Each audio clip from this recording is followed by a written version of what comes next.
enggan melepas pemain PSM ke Timnas U23 Indonesia. PSM Makassar jadi salah satu klub yang enggan untuk melepas pemainnya ke Timnas U23 Indonesia. Bernardo Tavares pun menjawab statement dari Ketua Badan Tim Nasional pada sesi konferensi pers usai laga Bali United versus PSM Makassar.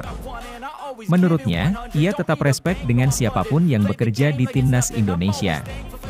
Bernardo Tavares pun menyebut bahwa sejak bekerja di Indonesia, sudah banyak pemain PSM Makassar yang dikirim untuk mengikuti TC Timnas Indonesia di berbagai kelompok usia. Soal Timnas Indonesia, saya tidak tahu apapun. Saya bukan pelatih Timnas Indonesia, ujar Bernardo Tavares.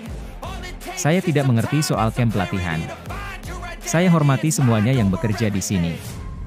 Jadi, kita ingin membantu Timnas Indonesia. Kita respek setinggi-tingginya untuk Timnas Indonesia dan saya pikir ini sesuatu yang bagus jika para pemain dipanggil ke sana, Timnas.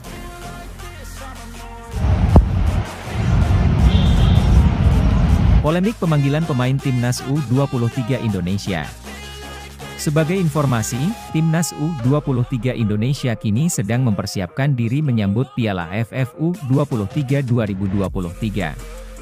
Pelatih Shin Tae-yong telah memanggil sebanyak 23 pemain untuk mengikuti pemusatan latihan yang dimulai pada tanggal 10 Agustus lalu.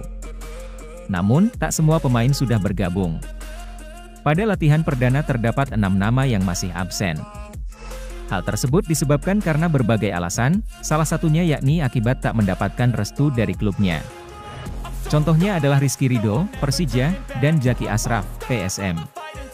Apa yang terjadi sempat membuat geram Ketua Badan Tim Nasional, BTN, Sumarji.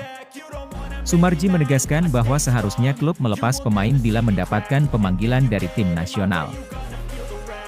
Gotta say it to my face while he's looking back. Mirror breaks after math when I